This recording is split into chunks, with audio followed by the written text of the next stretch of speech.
Chers candidats au CRPE, je suis Coralie, professeure de français et formatrice CRPE. Hier, je vous proposais deux capsules vidéo et dans chacune d'elles, je corrigeais pour l'une la partie 1, pour l'autre la partie 2, l'épreuve écrite de français de la session 2026. Alors comme prévu aujourd'hui, je vais vous apporter des éléments de correction rapides et efficaces sur la partie 3. La partie donc réflexion et développement. N'hésitez pas à aller visionner mes deux autres capsules vidéo, ou celle où je corrige donc la partie 1 et 2. Attention, petite mention, la partie 1, j'ai fait une double petite coquille dans l'exercice 4. J'ai corrigé tout de suite après dans le commentaire, le premier commentaire, vous verrez, j'ai corrigé. J'ai conjugué deux verbes au présent alors qu'il fallait maintenir l'imparfait, bien évidemment. Je m'en suis rendu compte après. Donc voilà, faites attention quand vous allez visionner la capsule vidéo de la partie 1, étude de la langue. Partie 3, j'insiste sur le terme élément de correction. Je vais vous apporter des idées, mais là on est dans une réflexion, une interprétation littéraire. C'est ce qui est agréable dans ma matière, c'est qu'il n'y a pas de réponse unique. Donc je vais vous apporter des éléments de correction. Dans les commentaires, n'hésitez pas à compléter avec ce que vous avez mis dans votre copie, avec vos idées. Nous pourrons ainsi mutualiser ces éléments de correction pour apporter quelque chose de complet à tout le monde. Vous n'avez pas tous passé le concours hier, certains le passent demain pour les Bac+3, le nouveau concours accessible avec une licence. D'autres ne le passeront peut-être que l'an prochain, donc cette vidéo leur sert d'entraînement. Je vais laisser sur pause la première partie du texte, comme ça vous pouvez arrêter la vidéo et puis lire le texte. Alors il faudra peut-être un peu zoomer. Et puis je me permets de descendre pour que vous ayez la fin du texte. Alors excusez la qualité de la deuxième photo, c'est une élève qui m'a pris la photo en sortant de l'épreuve avec son téléphone. Voilà, vous pouvez mettre sur pause, lire le texte et réenclencher ensuite la vidéo pour avoir les éléments de correction. Alors, cette année, j'ai trouvé que le sujet, moi personnellement, me parle bien, mais c'est vrai que les sujets de réflexion sont assez personnels. Il y en a qui vous parlent selon le thème, d'autres ne vous parlent pas du tout. Cette année, on vous demandait quel est, selon vous, l'intérêt pour une personne de mettre par écrit ses expériences vécues. On vous précisait bien qu'il fallait vous appuyer sur le texte d'Amin Malouf, votre réflexion personnelle, vos lectures et votre culture, mais la mention du texte vous montre bien que le texte est un point d'appui pour une partie de vos arguments, de vos éléments de réponse. Quand on regarde le sujet, il est toujours important de relever le thème. Sur quoi ça portait cette année? Imaginez, quand vous êtes sorti de l'épreuve, on a dû vous demander alors la réflexion, c'était sur quoi cette année? L'art, l'égalité homme-femme, la place des technologies dans nos vies? Eh bien non, cette année, c'était sur l'intérêt de mettre par écrit ces expériences vécues. Alors si je retraduis ça, on vous demande en fait la fonction, le but, l'intérêt de l'écriture de soi. En gros, l'écriture autobiographique. Mettre par écrit ses propres expériences vécues. Donc en fait, c'est parler de soi. Quel est l'intérêt d'écrire sur soi? Quel est l'intérêt de se raconter par écrit? Alors, il y a peut-être déjà des idées qui vous viennent à l'esprit. Pour peut-être certains d'entre vous, ça assèche complètement. Ça ne vous inspire pas. Ça tombe bien, il faut vous appuyer sur le texte dans un premier temps et après vous allez venir compléter ce que dit l'auteur avec vos propres arguments. Mais le texte est là comme une bouée de sauvetage. Donc le texte, vous le relisez et vous allez cibler ce que l'auteur nous raconte à propos de l'écriture autobiographique, le fait d'écrire sur soi, sa vie, son passé, son parcours. Et on va partir du texte, après on complétera. Alors le texte, vous prendrez le temps de le relire si vous voulez. Moi j'ai identifié 3-4 passages intéressants. Il nous raconte, l'auteur, que par 3 fois, il avait inauguré des cahiers vierges en se promettant d'y consigner ses projets, ses envies, ses angoisses, ses impressions des villes et des hommes, quelques brins d'humour et de sagesse, comme l'ont fait avant lui tant de voyageurs et de chroniqueurs du passé. En gros, écrire sur soi, écrire sur ses expériences vécues apporte une sorte de réconfort. On a l'impression qu'ici, l'auteur se confie à ses carnets. Il y raconte tout finalement, ses impressions, ses envies, ses angoisses, ses projets. Donc l'intérêt d'écrire ses expériences vécues, c'est que l'on trouve une forme de réconfort et que finalement l'écriture devient un refuge, devient une manière également de se confier, un moyen de se confier, de se raconter.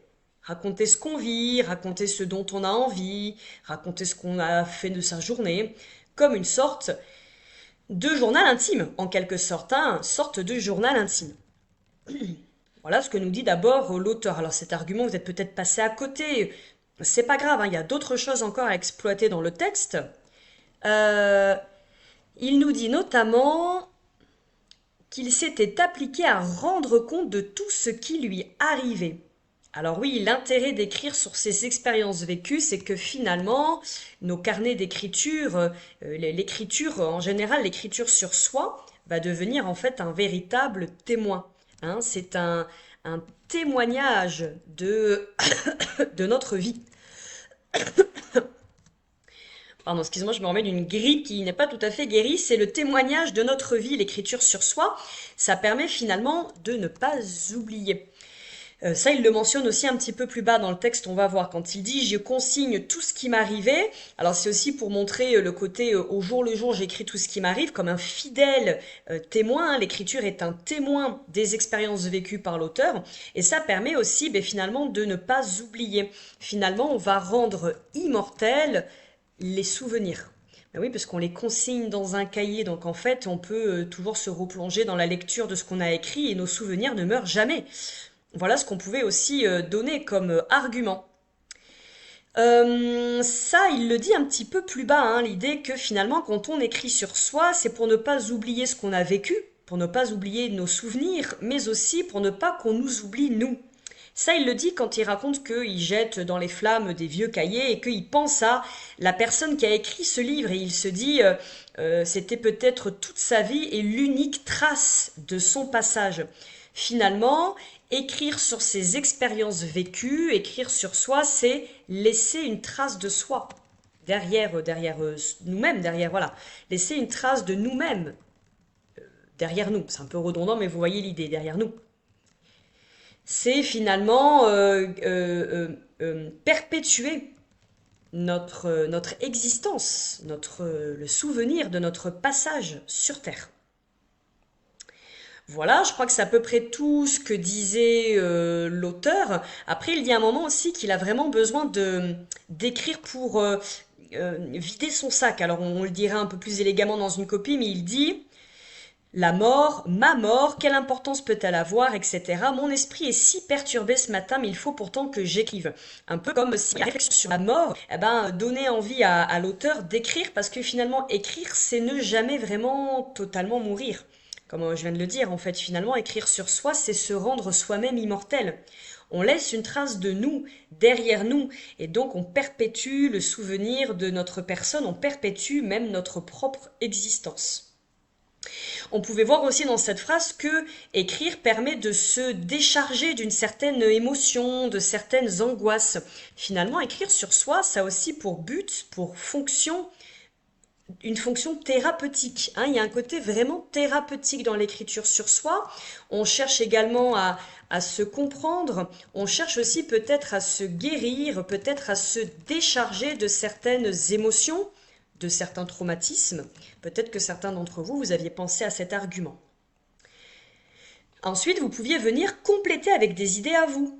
Par exemple, moi, je pense que écrire sur ses expériences vécues, c'est aussi chercher à ce que des lecteurs se reconnaissent dans notre histoire, pour aider. Finalement, mon écriture personnelle, mon écriture autobiographique, elle va devenir universelle.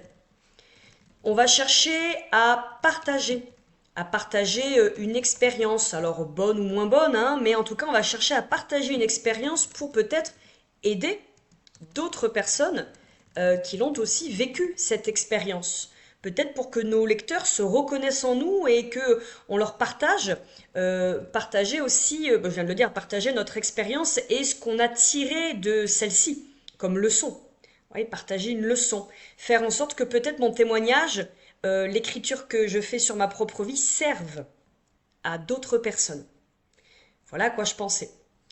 Dans le fait que écrire sur soi, ça permet aussi de ne pas oublier certaines choses. Alors ça devait notamment vous faire penser peut-être à certains récits de guerre. Hein, on écrit également, on témoigne sur la guerre pour ne pas qu'on oublie, pour ne pas reproduire les mêmes erreurs. Voilà pourquoi moi je pensais à tous ces arguments, mais peut-être que vous, hein, j'insiste, hein, dans les commentaires, dites peut-être des choses auxquelles je ne suis pas en train de penser. En termes de référence, alors vous avez été nombreux, je pense, à citer Anne Frank, hein, et son journal comme témoignage évidemment de la guerre. Alors double emploi cet exemple, elle partage Anne Frank ses expériences vécues en tant qu'adolescente, hein, comme c'est un journal intime, donc elle y partage son quotidien pour se raconter, pour peut-être aussi mieux comprendre ce qui lui arrive au quotidien. Et puis en fait, à la postérité, ce journal est surtout devenu symbole de l'écriture autobiographique sur fond de guerre pour ne pas oublier toutes ces personnes et qu'on ne reproduise pas les mêmes erreurs. Après, il y a plein d'autres choses à citer. Moi, je pense notamment, alors moi j'ai des exemples très littéraires, je suis prof de lettres, Nathalie Sarraute, Enfance. Elle va justement, Nathalie Sarraute, revenir sur son enfance pour essayer de mieux se comprendre une fois adulte. Cet exemple, il aurait été dans cet argument. Je pense aussi à Colette. Son récit autobiographique, Sido c'est sa maman. Ici, Colette écrit sur ses expériences par nostalgie, pour se rappeler aussi l'enfance tendre. Alors, écrire sur soi, ça peut être aussi pour ça, hein. C'est pour se remémorer une partie de sa vie, pourquoi pas une partie de son enfance, une enfance douce par exemple. Elle écrit sur notamment le rapport qu'elle avait avec sa maman adorée, son enfance passée à la campagne. C'est un peu aussi quelque part pour revivre des souvenirs agréables. C'est pour les revivre une seconde fois. Je pensais après à des choses un peu plus littéraires encore, hein. Je pense à du Chateaubriand, je pense aux Confessions de Rousseau, les Confessions de Rousseau, les Mémoires d'outre-tombe de Chateaubriand. Je pense aussi aux essais de Montaigne qui sont une sorte, hein, finalement de récit, hein. On dit que c'est l'une des premières œuvres autobiographiques. Chateaubriand, Rousseau, Montaigne, il y a plusieurs buts, hein, dans ces exemples, plusieurs buts qui sont poursuivis à travers l'écriture de soi. C'est pour mieux se comprendre. Quand on écrit sur soi, finalement, on comprend mieux les mécanismes de sa pensée, les mécanismes de son âme. Et puis c'est aussi pour laisser une trace de soi après la mort. Voilà à quoi je pensais comme œuvre autobiographique.